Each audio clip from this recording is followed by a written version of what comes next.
everyone, and welcome to another episode of Mainly Animals on LRTV. I'm your host, Bobby Silcott, and today we're at the Bridgton Community Center, and the event here today is Dog Days of Bridgton, and there are, I would say, several dozen different organizations, rescues, just a variety of things, animal-related. There's some food booths here. One good thing about music, when it hits you, you feel no pain. We're talking to some dog owners here at Dog Days of Bridgton down at the Bridgton Community Center. So, if you don't mind, what's your name, sir? My name is Brian.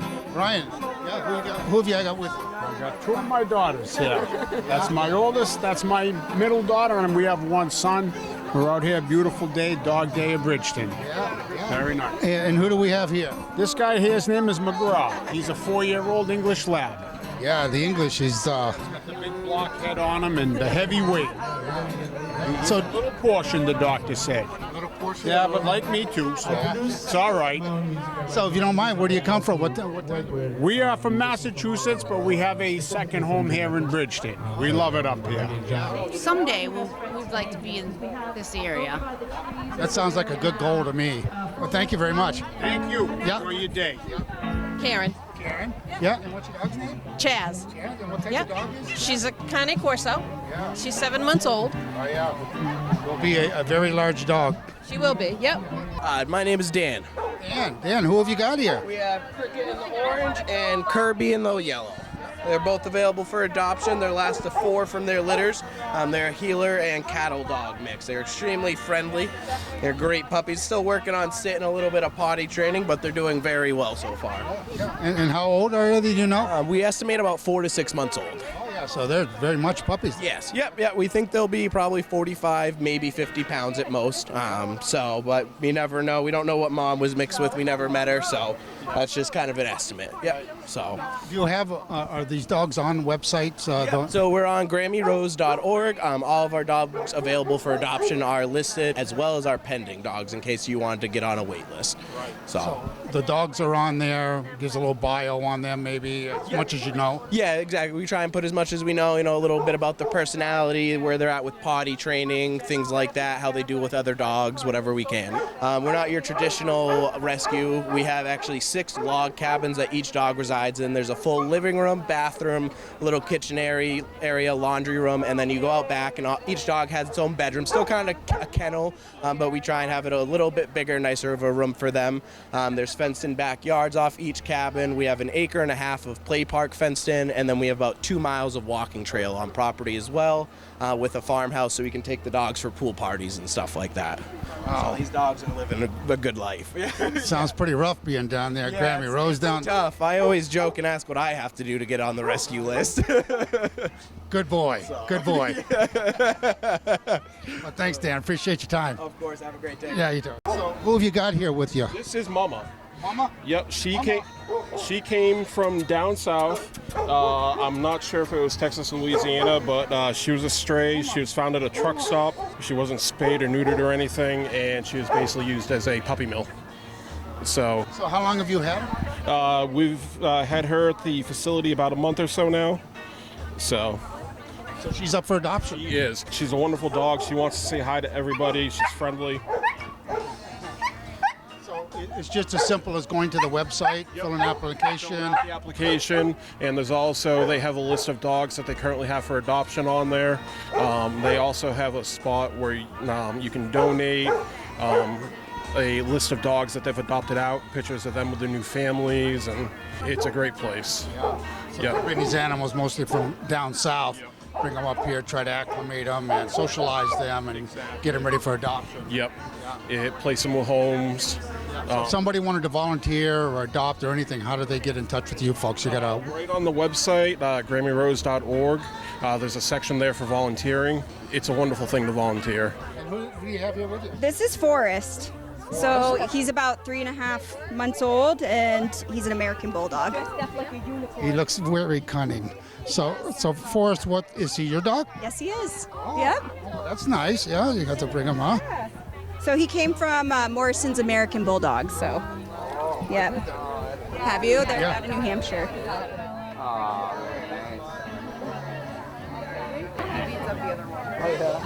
lot of interest. Right now we're at the Bridgton Veterinary Hospital booth, and we have here with us Dr. Girardi. And Dr. Wheeler. So what's the big deal about being here? Tell us why you're here. Oh, well, we wanted to reach out to the community. It's nice to see everyone outside of work, and so we can just interact. They can meet my dogs can meet their pets, and just kind of get to know each other a little bit better. It's great to see an event like this. We love doing this for the community. As she said, it's just an opportunity to come out and meet people where their dogs actually are. What's your name? Ernie. Ernie? Yeah. I know you. I was going to say you know me. How are you? Good, how are you? I'm doing very well. And who have we got down here? This is Paisley. Paisley. And Paisley, you found a unicorn. So we're right next door to Grammy Rose, and we're with Harvest Hills Animal Shelter Executive Director. And boy, it's been a while. How's things going down there? So busy, so busy. We're so blessed in some ways, and animal welfare has really blown up. It's a little crazy, but the good news is, and this is the silver lining, and how resilient these animals are. We take a dog in who is scared to death, who is so under-socialized, and they're getting socialized in the shelter, and they're thriving. And you wouldn't think that, right? You would think that they would break down, but they're meeting so many people and dogs, and you just see them blossom. And that's the wonderful thing about Harvest Hills Animal Shelter, that we're able to take the time to do that. We're kind of known to be the land of the misfits. We don't always have animals that do well with other animals, and that's why they stay with us. But I mean, of course, this Puggle group, there's 4 of them. They all came from the same household. Their owner passed away. She had 6 dogs. Family took 2, but they couldn't take 6. So we have the other 4, and they're wonderful. They're older. Go to our website, harvesthills.org, and check them out. They're cool. Facebook Messenger works too for us. Easy peasy. This event is fabulous. We're so grateful to Carol and Nate to do this for the community. And if you see all the people, I mean, look at all the dog and cat people here, I'm here with Carol Sunday. Carol is co-owner of Tasteful Things along with your husband, is that right? Yes. Yeah. So I'm going to guess that there's a level of passion with the animals with you. Maybe why you're bringing this thing together. You said this is the 4th year. Talk a little bit about what's the goal? You're here to raise funds, and where would the money go if you're going to do that? Yep, we're here to raise funds for the local shelters. Our biggest one is Harvest Hills because they're local to us. They're in Freiburg. But we have 5 others today. We have Pets for Vets. We have Passion for Pets. We have Responsible Care of Oxford, Grammy Rose. And we also have Finally Home Rescue. And all the proceeds will go to them. Through raffles we have items for sale.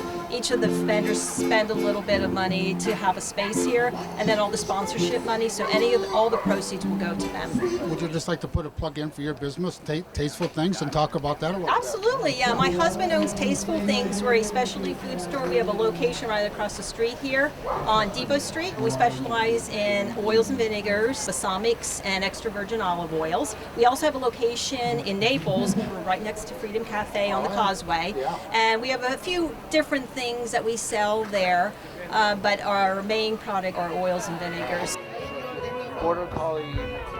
Hopefully, too, next year you can come out if you're not here today for 2024. And we're always looking for new vendors, too. So we do have a sign-up sheet. So if you have especially a small business, a great way to get your business across and your name out there.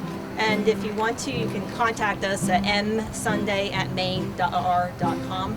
And for next year, if you'd like to participate. Well, once again, Carol, thank you very much for talking to us. I think this is a great event, and it looks like you're pulling a lot of like-minded people together. Well, thank you. We appreciate you being here today. What's your name? I'm Amy from Passion for Pet Rescue. Well, I noticed here, what caught my eye over here, besides all the things you got, that you're selling costumes here with donations? What we're doing is we're giving away free costumes for Halloween and Christmas, and all we're asking for is a donation, and you can take as many costumes as you want. So, where does the money go to? The money goes towards us bringing more foster dogs up here we use Mississippi and Louisiana, and then we foster them out. So it goes for vet bills and any other bills that we get, but it's 100% used by Passion for Pets for with the dogs. So if somebody watching out there wanted to connect up with you folks, how would they do that? They would go online, passionforpetrescue.org. And it's very easy. And all our dogs are online. They're on Facebook. Great. Well, thanks for taking a second to talk to us. And best of luck today. It looks like you got a lot of costumes here that folks can take and make a donation. I think you'll see costumes all around the park today, yeah. We've had some cute ones. Well, great. Thank you so much. Thank you, and I love Bridgton. Absolutely. I'd be very surprised if they were. Hi, what's your name? Mary Ann Quinn. And Mary Ann, could you tell us a little bit about the organization? Yes, Pets for Vets is a local chapter here in Portland, Maine, and also a part of a national organization. Pets for Vets we're under that umbrella. So what's the gist of the program? Our mission is to rescue shelter animals and match them with a veteran in need of a companion. Now, is there any requirements from the veteran? Is there any threshold they have to meet, or? There's no income requirement. What they do have to do is provide us with some documentation, and they meet with us so that we can figure out what they're looking for in an animal.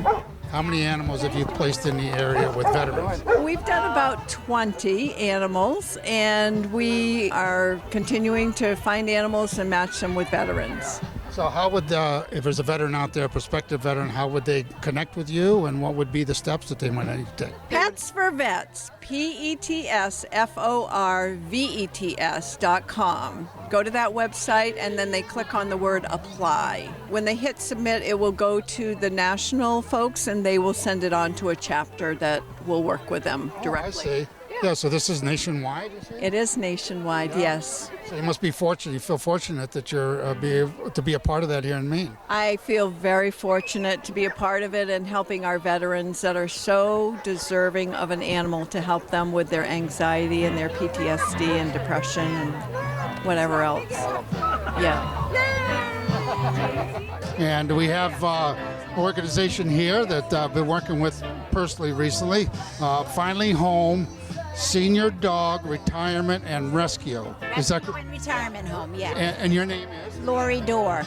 And Lori, you're the founder of this organization? I am, yeah. My husband and myself founded this in 2019.